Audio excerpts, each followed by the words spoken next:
Bharat medical visa চালু রাখলেও ভোগান্তির শিকার প্রত্যাশীরা, দ্রুত সংকট সমাধানের তাগিদ। দেশ বিক্রি করেও তিস্তায় এক ফোঁটা পানি আনতে পারেনি আওয়ামী লীগ, বললেন মির্জা ফখরুল। এবং একুশে টেলিভিশনে নিচতলায় আগুন দুর্ঘটনা নয়, পেয়ালা ক্যাফের ম্যানেজার গ্রেফতার।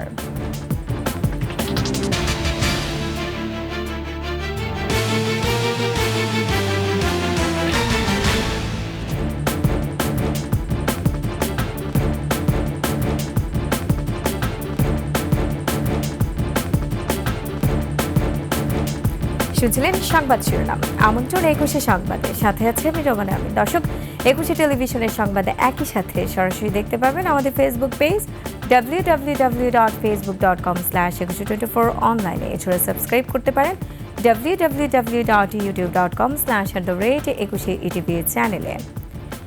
সীমিত আকারে ভারত মেডিকেল ভিসা চালু রাখলেও বন্ধ আছে পর্যটক ভিসা। তবে চিকিৎসার জন্য দেশটিতে যেতে ইচ্ছুকরাও ভিসা পেতে শিকার হচ্ছেন নানা ভোগান্তির। অসাধু চক্রের অনলাইন কারসাজিতে বাড়ছে স্লট জটিলতাও। এ অবস্থায় রাগ ঝাল না রেখে ভারতের সঙ্গে বিষয়টি মীমাংসার তাগিদ দিয়েছেন ভুক্তভোগীরা। দর্শক, সহকর্মীদের সহায়তায় আরও জানাচ্ছেন আকবর হোসেন সুমন। ভারতীয় ভিসা অফিসে এখন আর লম্বা লাইন নেই। 5 আগস্টের পর বলতে গেলে সব ধরনের ভিসা বন্ধ করে দেয় এই পরিস্থিতি। সম্প্রতি চিকিৎসা সেবার দরজা খোলা রাখতে মেডিকেল ভিসা ছাড়ছে ভারত। তবে এই ক্ষেত্রেও তারিখ প্রাপ্তি অথবা আর্থিক লেনদেনের পরেও ভিসা বাতিলের মতো দুর্ভোগ পোহাতে হচ্ছে। আর পর্যটক ভিসা চালুর কথা বলা হলেও বাস্তবে তা দেখা যায়নি। অনেক দিন হয়ে গেল, ডেট পাচ্ছি না। মোটামুটি আমি ব্যাংকডাবের জন্য যে টাকাটা লাগে সেই টাকাটা দেওয়া মোটামুটি আমার প্রায় মাস 3 হয়ে গেছে। 10 তারিখে সাবমিশন করছিলাম, আমার 16 তারিখে আমার রিটার্ন দেওয়ার কথা ছিল। আজকে 16 তারিখ, 1টা থেকে 4টার মধ্যে দেওয়ার কথা। এখন দেখলাম যে ভিসা লাগে না। রিজন জানতে চাইলাম, রিজন তো ওরা আসলে কাউন্টার থেকে বলতে চায় না। রাজধানী ও বিভাগীয় শহর সহ সারা দেশে অন্তত 16টি ভারতীয় ভিসা আবেদন কেন্দ্র রয়েছে। এত সহজ প্রক্রিয়াও জটিল হয়ে ওঠে কর্তৃপক্ষের উদাসীনতায়। ভিসা করে দেওয়া বলে আমাদের কাছ থেকে 15,000 টাকা নিয়েছে। এখন 4 দিন পরে আমরা বই ফেরত দিয়ে দিচ্ছে এবং আমাদের সাথে খারাপ আচরণ করছে। এখানে দালাল আছে, আপনি ডাবল এন্ট্রি ভিসা করবেন দিবে না, টুরিস্ট ভিসা করবেন দিবে না, ওই যে মেডিকেলে ভিসা করাই দিবে, ওরা দালাল আছে।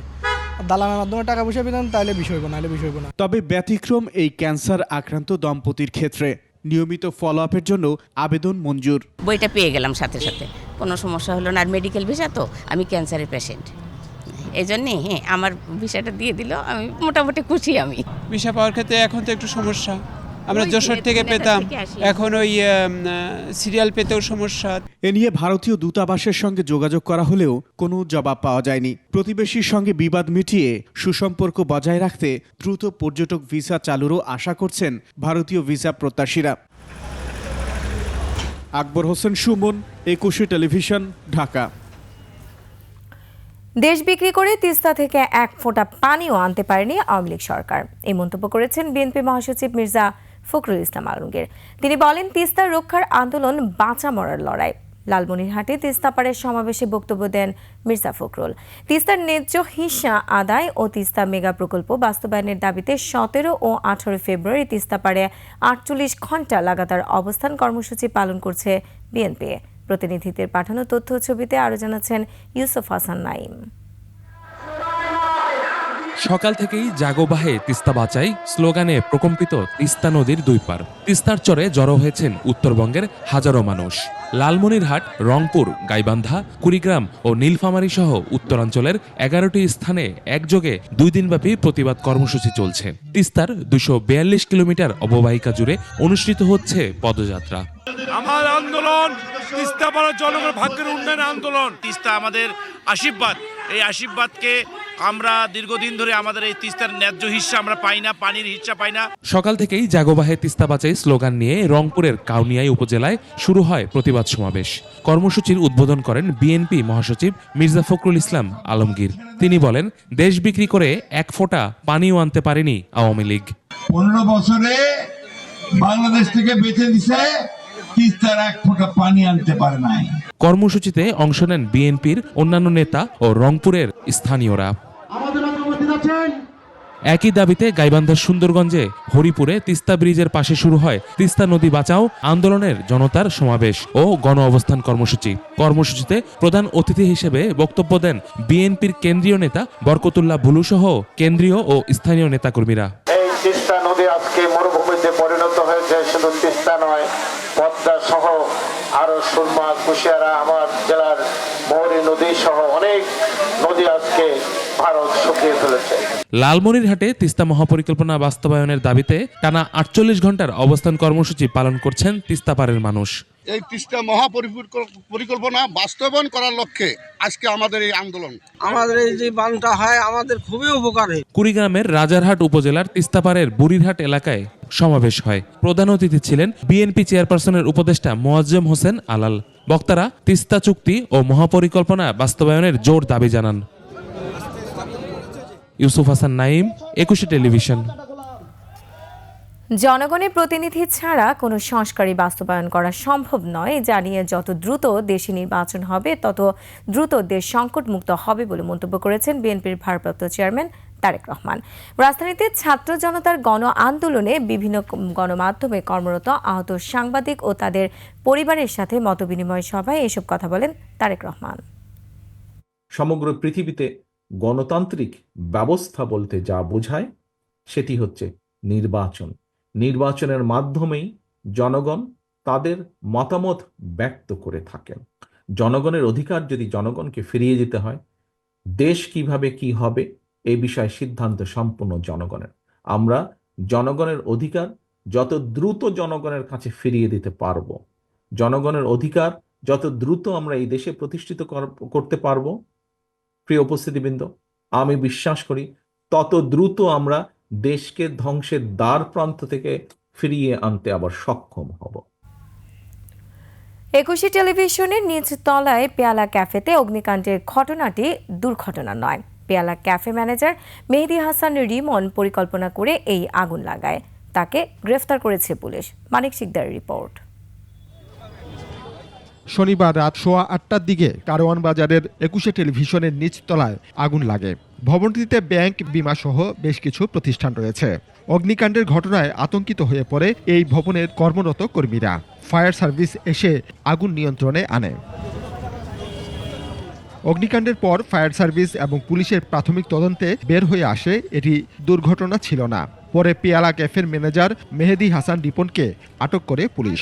পুলিশ আসছিল, পিয়ালার যে ম্যানেজার ওনাকে জিজ্ঞাসাবাদের জন্য ওনাকে তেজগাঁ থানায় নিয়ে গেছে। পুলিশ জানায় অগ্নিকাণ্ডের সাথে নিজের সংশ্লিষ্টতা স্বীকার করেছে রিপন। তাকে ব্যাপক জিজ্ঞাসাবাদে সে জানায় যে সে একজন অনলাইন জুয়ারি। সে এই পেয়ালা যে ক্যাফে, এই ক্যাফের ক্রয় বিক্রয়ের প্রায় 85,000 টাকার হিসাব সে না দেওয়ার জন্য, অর্থাৎ টাকার চুরির দায় থেকে বাঁচার জন্য সে নিজেই শুধু পরিকল্পিতভাবে সেই আগুনের ঘটনাটা ঘটিয়েছে। এর সাথে আর কেউ জড়িত ছিল কিনা তাও খতিয়ে দেখা হচ্ছে। আমরা আরও গভীরে যাব, যদি কেউ এরকম দেখা যায় যে কোনো গোষ্ঠী কেউ এই ঘটনার সাথে জড়িত থাকে, সেটা আমরা বের করে নিয়ে আসবো। মানিক শিকদার, 21 টেলিভিশন, ঢাকা। আমরা ধৃত মেহেদী হাসান।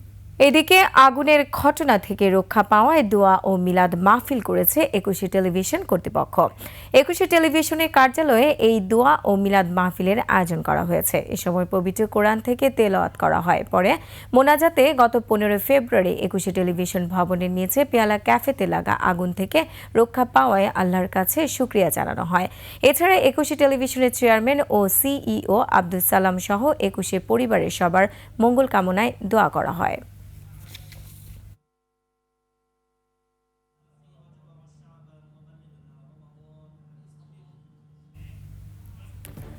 এবার বাংলা একাডেমিতে অভিযান চালিয়েছে দুদক। প্রমাণ মিলেছে 175 জনের নিয়োগে দুর্নীতি ও স্বজনপ্রীতির। 2022 সালে তৎকালীন ডিজি নুরুল হুদা সহ সংশ্লিষ্টদের চাকরির আবেদন থেকে শুরু করে প্রতিটি ক্ষেত্রে দুর্নীতির প্রমাণ পায় দুদক। এমনকি চতুর্থ শ্রেণীর কর্মচারী নিয়োগেও 10 লাখ টাকা করে ঘুষ লেনদেনের অভিযোগ উঠেছে। আকবর হোসেন সুমনের রিপোর্টে বিস্তারিত। 2022 সালে 175 কর্মকর্তা কর্মচারী নিয়োগে জালিয়াতির খোঁজে অভিযানে দুদক। সে সময় 50,000 নিয়োগ প্রার্থীর কাছ থেকে অন্তত 2 কোটি টাকা জমা হয়। এর মধ্যে অর্ধ কোটি টাকা লুটপাট করেন তখনকার মহাপরিচালক নুরুল হুদা সহ অন্যরা। একইভাবে 4000 প্রার্থীকে লিখিত পরীক্ষায় উত্তীর্ণ দেখানো হলেও মৌখিক পরীক্ষায় ডাকা হয় মাত্র 500 জনকে। তবে ফল প্রকাশ না করেই 175 জনকে নিয়োগের সুপারিশ করা হয়, যেখানে চুক্তিভিত্তিক নিয়োগকে স্থায়ীকরণ, আত্মীয় স্বজন ও কমিটির সুপারিশের ভিত্তিতে নিয়ম লঙ্ঘন করে চাকরি দেওয়া হয়। এমনকি কর্মচারী নিয়োগে 10 লাখ টাকা করে ঘুষ নেন বাংলা একাডেমির সংশ্লিষ্টরা। কারা ওই সময় সদস্য সচিব এবং সভাপতি ছিলেন, অন্যান্য সদস্য কারা ছিলেন তাদের আমরা তালিকা সংগ্রহ করেছি।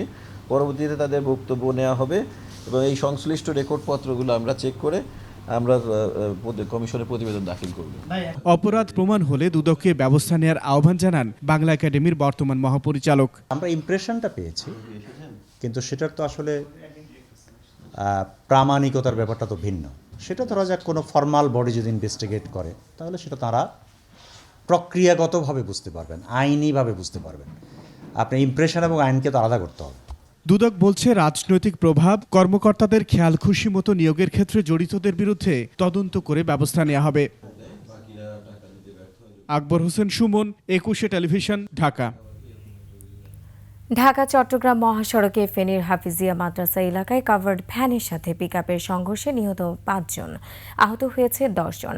পুলিশের জানায়, কাভার্ড ভ্যানের ধাক্কায় পিকআপে ভ্যানটি উল্টে গেলে ঘটনাস্থলে 5 জন নিহত হন। পিকআপে 20 জনের মতো যাত্রী ছিল, যারা হতাহতরাই সবাই শ্রমিক। বিভিন্ন এলাকা থেকে তারা ফেনীতে এসেছিল। আহতদের হাসপাতালে ভর্তি করা হয়েছে। হতাহতের পরিচয় এখনো পর্যন্ত জানা যায়নি। এই পিকআপটিতে থাকা আসলে যে সকল লুটিয়ে পড়ে এবং কি লুটিয়ে পড়লে আসলে জুলাই আন্দোলন নিয়ে বাংলাদেশের পাবলিক বিশ্ববিদ্যালয়গুলোর তৈরি করা ডকুমেন্টারিকে ভারতীয় মিডিয়ার জন্য চপেটাঘাত বলে উল্লেখ করেছেন প্রধান উপদেষ্টার প্রেস সচিব শফিকুল আলম। কুমিল্লা বিশ্ববিদ্যালয় সাংবাদিক সমিতির 11তম প্রতিষ্ঠা বার্ষিকী ও দায়িত্ব হস্তান্তর অনুষ্ঠানে তিনি বলেন, জাহাঙ্গীরনগর বিশ্ববিদ্যালয়, নর্থ সাউথ বিশ্ববিদ্যালয়ের মতো কুমিল্লা বিশ্ববিদ্যালয় আন্দোলন নিয়ে ডকুমেন্টারি প্রকাশ করেছে। এই আন্দোলনে সবার অংশগ্রহণ আছে। একজন মানবাধিকার কর্মী বলেছেন, ঢাকার বাইরে কিসের আন্দোলন হয়েছে? এই ডকুমেন্টারিগুলো তার প্রমাণ। দেশের প্রত্যন্ত অঞ্চলও ছাত্র জনতার আন্দোলনের ইতিহাসের অংশ বলে মন্তব্য করেন তিনি। বাংলাদেশের এই আন্দোলনকে নিয়ে ইন্ডিয়ান মিডিয়ায় অনেক ধরনের আজে বাজে কথা লেখে। আমার মনে হয় এই ডকুমেন্টারিগুলো ইন্ডিয়ান মিডিয়ার জন্য একটা চপটে দেখা। ফেসবুকে ডাকা আওয়ামী লীগের হরতাল মোকাবেলায় প্রস্তুত পুলিশ। গণ অভ্যুত্থানে তেজগাঁয়ে উপপুলিশ কমিশনের ক্ষতিগ্রস্ত কার্যালয় পুনর্নির্মাণের পর উদ্বোধন করে একথা জানান ডিএমপি কমিশনার শেখ মোহাম্মদ সাজ্জাদ আলী। পুরো শহরে নিরাপত্তা ব্যবস্থা আছে, প্রস্তুতি আছে, আমরা কাজ করতেছি। অতীতেও দিছে তো, গত 1-1.5 মাসে তো এরকম প্রোগ্রাম ফেসবুকে আরও দিছে, সেগুলো আমরা মোকাবেলাও করছি। বিচ্ছিন্ন কিছু ওই দাবি দাওয়া নিয়ে কিছু গোষ্ঠী রাস্তায় আসে, ট্রাফিকিংটা বন্ধ করে। ইহা ব্যতীত ল অ্যান্ড অর্ডার গুড, ছিনতাই কমে গেছে এবং অন্যান্য অপরাধও সিগনিফিক্যান্ট নেই। ঢাকা দিল্লি সম্পর্ক জোরদারে একসঙ্গে কাজ করার উপর গুরুত্ব আরোপ করেছেন দুই দেশের পররাষ্ট্র মন্ত্রণালয়। 5 আগস্টের পট পরিবর্তনের পর টানাপোড়েনের মধ্য দিয়ে যাচ্ছে বাংলাদেশ ভারত সম্পর্ক। বাংলাদেশের পররাষ্ট্র উপদেষ্টা তৌহিদ হোসেন ও ভারতের পররাষ্ট্রমন্ত্রী এস জয়শঙ্করের মধ্যে বৈঠকে এ বিষয়ে আলোচনা হয়েছে। ওমানের রাজধানী মাস্কাটে ভারত মহাসাগরীয় সম্মেলনের ফাঁকে তাদের মধ্যে এই বৈঠক হয়। এতে দুই দেশের পারস্পরিক স্বার্থ ও উদ্বেগের বিষয়গুলো নিয়ে আলোচনা হয়। আলোচনার মধ্য দিয়ে সীমান্ত সংশ্লিষ্ট বিষয়গুলোর সুরাহা হবে বলে জানায় তারা। আর এর সাথে শেষ করছি 21 সংবাদ। যাবার আগে সংবাদ শিরোনামগুলো আরও একবার। ভারত মেডিকেল ভিসা চালু রাখলেও ভোগান্তির শিকার প্রত্যাশীরা, দ্রুত সংকট সমাধানের তাগিদ। দেশ বিক্রি করেও তিস্তায় এক ফোঁটা পানি আনতে পারেনি আওয়ামী লীগ, বললেন মির্জা ফখরুল। এবং 21 টেলিভিশনের নিচতলায় আগুন দুর্ঘটনা নয়, পেয়ালা ক্যাফের ম্যানেজার গ্রেফতার।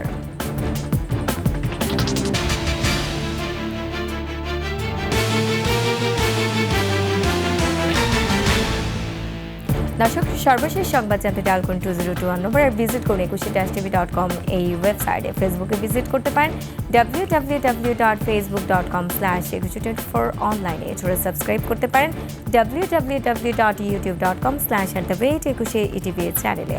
এতক্ষণ সঙ্গে থাকার জন্য ধন্যবাদ। পরবর্তী সংবাদ রাত 11টায় দেখার আমন্ত্রণ রইল। 21-এর সাথেই থাকুন।